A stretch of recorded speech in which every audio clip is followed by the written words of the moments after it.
Ya, setelah dicuci kasih tepung.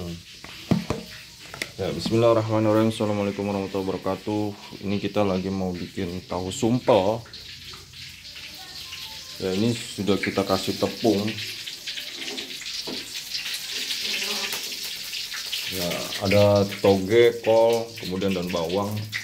Dan kemudian nih tahunya kita masukkan ya ke terigu yang sudah dikasih bumbu.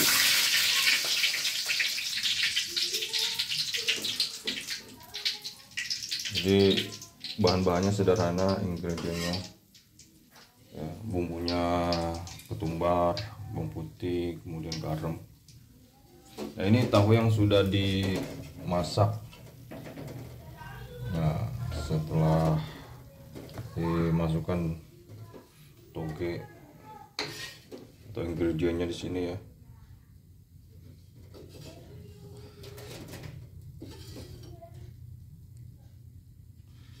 Ya, hikmah yang kita ambil adalah di sini bahwasanya dicuci dulu bahan-bahannya, kemudian dimasukkan ke dalam tahu ya. Setelah diaduk dengan adonan seperti ini baru dimasak, setelah itu baru dinikmatin. Artinya puasa sholat ya, rezeki. Nah, mungkin sudah ada yang pernah dengar tentang hadis rezeki itu setelah puasa dan sholat. Makna puasa bisa diartikan menahan diri dari lapar dan haus, bisa diartikan dengan menyucikan diri, intinya menyucikan diri, dan bisa diartikan juga dengan membersihkan. Nah, secara keilmiahan diartikan dengan ilmu. Nah, artinya sholat dengan ilmu, puasa, sholat baru rezeki. Nah, begitulah kita kira-kira mengartikan dimana kita sucikan dulu, kita bersihkan dulu ya bahan-bahannya sebelum kita masak ya. Ya, setelah itu baru bisa kita nikmatin ya. Jadi tidak sesederhana itu kita bisa menikmati rezeki ya. Artinya susah payah bukan hanya sekedar gerak, tapi ada gerak ilmu dan amal ya. Ilmu dan amal harus berbanding lurus.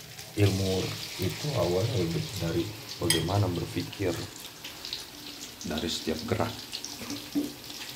individu kita, dari mulai nafas, melangkah, dan mencari rezeki itu sendiri ya, dengan keilmuannya ya, barulah dia layak mendapatkan rezeki gitu. Artinya layak dia bisa menikmati itu. Nah, kata nikmat itu sendiri nanti akan dikembalikan ke Allah gitu, karena memang nikmat itu adalah nama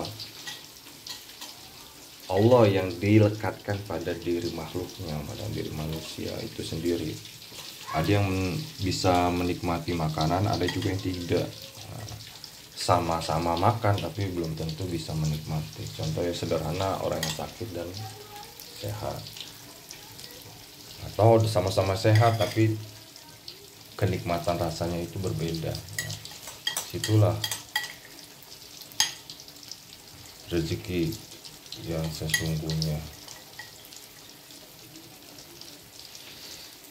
Nah, ini sudah kita masukkan nih tahunya nih, kita goreng. Untuk proses gorengnya tidak terlalu lama ya, bisa 5 menit sesuai dengan apinya ya. Apakah panas apinya dia lebih besar atau tidak gitu ya.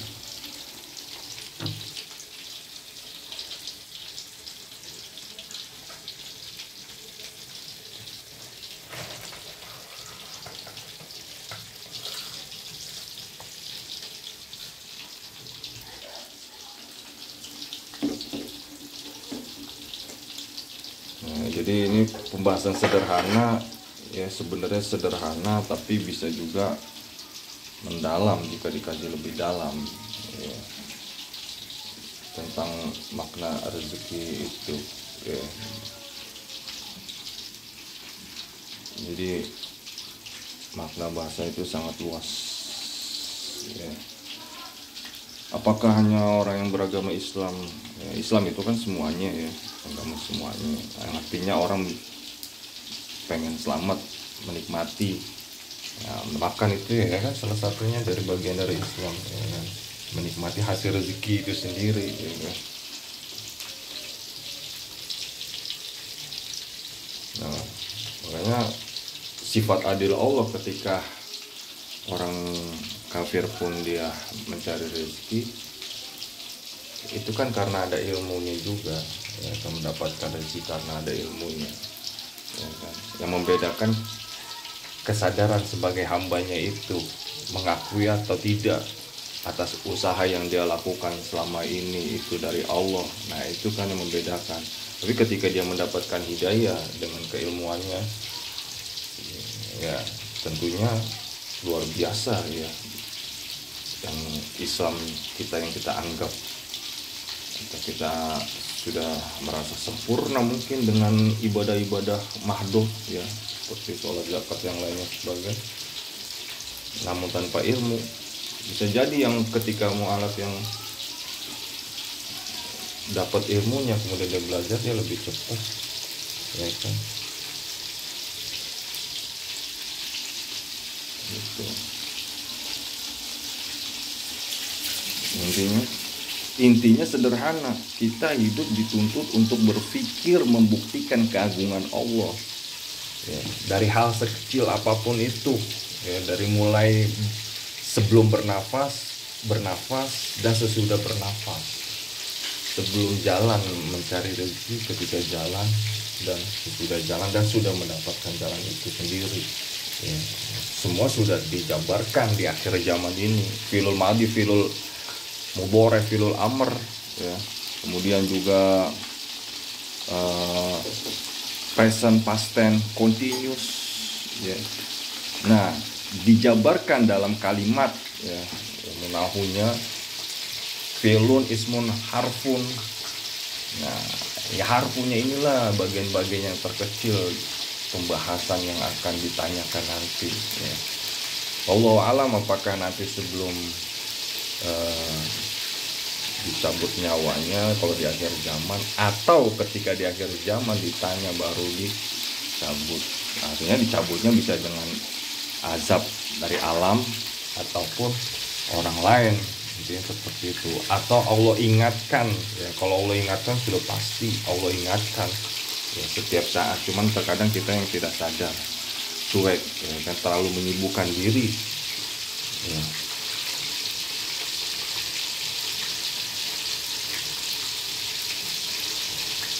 Makanya Allah ya, sindir, fawailul lil musallin, celakalah bagi orang-orang yang lalai sholatnya. Makna sholat sendiri kesempurnaan hidup, artinya linguistiknya itu dari mulai bangun tidur hingga tutup usia, bukan hanya sekedar diri kita, tapi mengetahui semua tentang manusia itu, ciptaannya, keilmuannya, prosesnya, kemudian mengenal Tuhannya, bukan hanya sekedar mengenal kedalaman maknanya itu.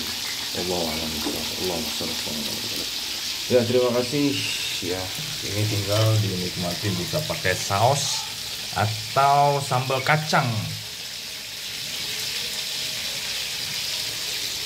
Assalamualaikum warahmatullahi wabarakatuh.